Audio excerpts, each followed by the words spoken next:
नमस्कार दोस्तों, आज की इस वीडियो में हम बात करने वाले हैं एक ऐसे सुपरस्टार की जो कभी चॉकलेटी हीरो बने तो कभी बने खलनायक, कभी दुनिया की सच्चाई दिखाकर हमें रुलाया तो कभी मुन्ना भाई बनकर हमें हंसाया, जिनकी आशिकी, नशे और बदमाशी के किस्से बॉलीवुड की गलियों में बहुत मशहूर हुए। जी हाँ दोस्तों, हम बात कर रहे हैं संजू बाबा यानी कि संजय दत्त की जिंदगी पर। संजय दत्त की इस उतार चढ़ाव वाली कहानी में दोस्तों रोमांस की भी अलग जगह है।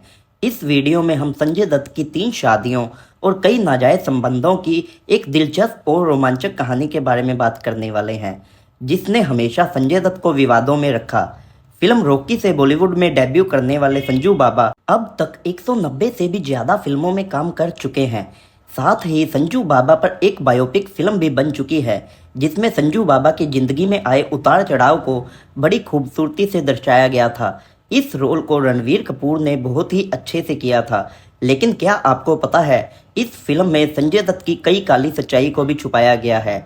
इस फिल्म में संजू बाबा के कुछ ऐसे जिस्मानी रिश्तों को पब्लिक से छुपाया गया है जिसमें बड़ी बड़ी बॉलीवुड एक्ट्रेस के नाम आते हैं। यकीन मानिए, संजू बाबा का कई फिल्मी एक्ट्रेस के साथ अफेयर रहा है और इन्हीं अफेयर्स की हकीकत का पर्दाफाश आज हम इस वीडियो में करने वाले हैं। इसलिए बने रहिए हमारे साथ वीडियो के अंत तक और साथ ही हमारे चैनल को भी सब्सक्राइब कर लीजिएगा। तो चलिए सबसे पहले बात करते हैं लिस्ट की शुरुआत में आने वाले नाम की। आज की तारीख में देश के अमीर घराने की बहू टीना अंबानी के नाम से, जो पहले एक्ट्रेस टीना मुनीम के नाम से जानी जाती थी। फिल्म रॉकी में टीना और संजय दोनों एक दूसरे के साथ काम कर रहे थे। पर्दे पर संजय दत्त टीना मुनीम के हीरो थे और असल जिंदगी में भी दोनों ही यंग एक्टर थे। जाहिर सी बात है, शूटिंग के दौरान दोनों के बीच प्यार की शुरुआत होने लगी थी, क्योंकि उस समय टीना भी राजेश खन्ना, जो कि उस समय के बॉयफ्रेंड थे, उससे अक चुकी थी, क्योंकि राजेश खन्ना पहले से शादीशुदा थे और टीना के साथ अफेयर रखकर उसको शादी के लारे लगा रहे थे। टीना और संजय दोनों एक दूसरे को लेकर काफ़ी सीरियस हो गए थे, मगर दूसरी तरफ संजय दत्त की नशे की आदत ने टीना को परेशानी में डाल दिया। नशे में रहने की वजह से संजय और टीना के बीच में झगड़े होने शुरू हो गए और एक वक्त ऐसा भी आया जब टीना ने संजय दत्त को छोड़ने का फैसला ले लिया। जब भी टीना संजय दत्त से ब्रेकअप की बात करती, उस वक्त संजय दत्त उनके आगे हाथ पैर जोड़कर उन्हें मना लेते थे, मगर नशे की बुरी आदत ने संजय दत्त में कोई बदलाव नहीं आने दिया। लिहाजा टीना ने संजय दत्त से ब्रेकअप कर ही लिया। टीना से ब्रेकअप के बाद संजय दत्त परेशान होने लगे थे, यहाँ तक कि एक बार टीना और ऋषि कपूर फिल्म कर्ज की शूटिंग कर रहे थे। उस दौरान दोनों के अफेयर की खबरें आने लगी।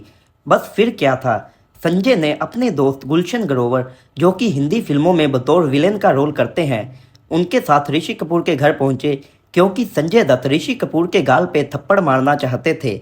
इत्तेफाक से ऋषि उस दिन घर पर नहीं थे, तो संजय की मुलाकात ऋषि कपूर की पत्नी नीतू कपूर से हुई, जहां उन्होंने इस मामले को संभालते हुए संजय दत्त से वादा किया कि वह ऋषि को समझाएंगी। तब कहीं जाकर संजय दत्त का गुस्सा शांत हुआ। टीना से ब्रेकअप हो चुका था, लिहाजा संजय दत्त की जिंदगी में अब बारी थी नई गर्लफ्रेंड के आने की। हालांकि संजय की एक बात काफ़ी अच्छी थी कि उन्होंने अपने अफेयर्स का असर कभी भी अपने फिल्मी करियर पर नहीं पड़ने दिया। पर्दे पर उनकी एक्टिंग शुरू से ही लोगों को काफ़ी पसंद आ रही थी। अगला नाम है रेखा का।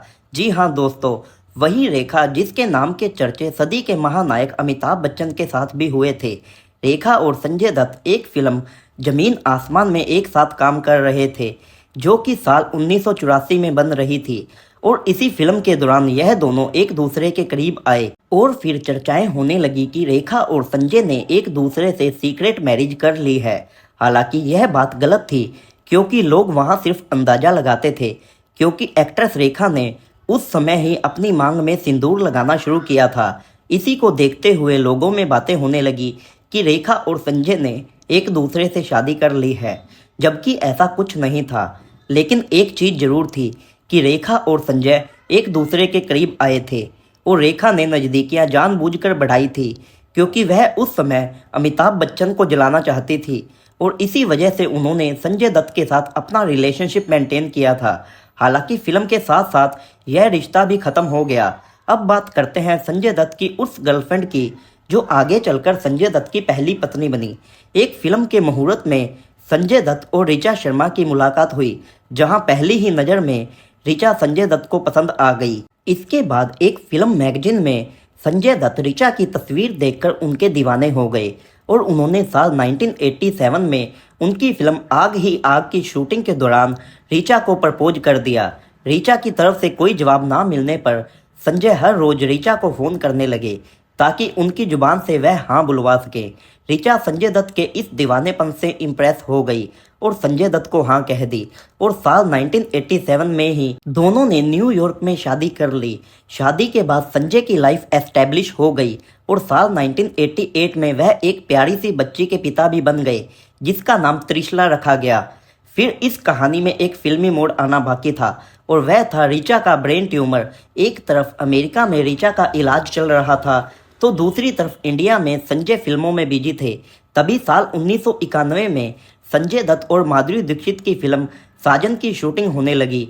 उसी दौरान दोनों के बीच प्यार होना शुरू हुआ और देखते ही देखते दोनों एक दूसरे को लेकर सीरियस हो गए। दोनों की रियल लाइफ केमिस्ट्री दर्शकों को काफ़ी पसंद आने लगी और यह जोड़ी सिनेमा के पर्दे पर सुपरहिट हो गई। इसी दौरान माधुरी दीक्षित और संजय दत्त एक दूसरे से बेहद प्यार करने लगे थे, इसलिए दोनों चाहते थे कि उनकी शादी जल्द से जल्द हो जाए। लेकिन माधुरी दीक्षित के पिता इस शादी के खिलाफ थे। वह संजय दत्त को बिल्कुल भी पसंद नहीं करते थे। उनका कहना था कि संजय दत्त पहले से ही शादीशुदा है और उसकी एक बेटी भी है। इसके बाद 1993 में मुंबई ब्लास्ट केस हुआ, जिसमें संजय दत्त का भी नाम सामने आया और उसके बाद से ही माधुरी दीक्षित ने संजय दत्त से हमेशा के लिए अपने रिश्ते खत्म कर दिए और उस दिन के बाद वह संजय दत्त से कभी मिली भी नहीं। संजय दत्त की जिंदगी में अभी एक और झटका आना बाकी था। साल 1996 में उनकी पत्नी ऋचा ने दम तोड़ दिया। बॉम्बे ब्लास्ट केस में नाम आना, ऋचा की मौत और माधुरी से टूटा रिश्ता, इन तमाम चीज़ों की वजह से संजय दत्त डिप्रेशन में चले गए। तभी उनकी ज़िंदगी में एक्ट्रेस लीजा रे की एंट्री हुई। लीजा ने संजय को इमोशनली सहारा दिया और दोनों एक दूसरे के करीब आने लगे। लेकिन इससे पहले कि यह रिश्ता मजबूत हो पाता, दोनों का ब्रेकअप हो गया। इसके बाद संजय की मुलाकात एक मॉडल से हुई जिसका नाम था रिया पिल्लई। साल 1998 में दोनों ने शादी कर ली। हालांकि शादी के बाद भी संजय दत्त के कई अफेयर्स रहे और उनकी इसी आदत की वजह से साल 2005 में रिया ने भी उनसे तलाक ले लिया। इसके बाद संजय दत्त की लाइफ में नादिया दुरानी भी आई, लेकिन तभी संजय दत्त की मुलाकात दिल नवाज शेख से होने लगी। कहा जाता है कि जब संजू बाबा नादिया को डेट कर रहे थे तब उनकी मुलाकात जूनियर आर्टिस्ट दिल नवाज शेख से हुई और धीरे धीरे दिल नवाज संजय के दिल में बस गई। दिल नवाज ने संजय के प्यार में अपना नाम भी बदल लिया और नाम रखा मान्यता दत्त, जिसके बाद 7 फरवरी 2008 को संजय दत्त और मान्यता हमेशा हमेशा के लिए एक दूसरे के हो गए। शादी के बाद दोनों जुड़वां बच्चे शहरान दत्त और इकरा दत्त के माता पिता बने। एक बार संजय दत्त ने अपने एक इंटरव्यू में मान्यता की तारीफ करते हुए कहा था कि मान्यता मेरी बेटर हाफ नहीं बल्कि वो मेरी ताकत है। मैं जब भी नीचे गिरा हूँ उसने हमेशा मेरा साथ दिया है। हालांकि शादी के बाद संजय दत्त का नाम एक्ट्रेस कंगना रनावत के साथ भी जुड़ा था, लेकिन यह बस एक अफवाह ही थी। तो दोस्तों, यह थी संजय दत्त के अफेयर्स, उनके आशिक मिजाज होने की कहानी जो बिल्कुल फिल्मी स्टोरी की तरह थी। दोस्तों, जीवन में उतार चढ़ाव सभी की जिंदगी में आते हैं। आज संजय दत्त एक जिम्मेदार पिता, पति और इंसान है और उनका जीवन हर इंसान के लिए सीख है कि गिरकर उठना भी एक कला है।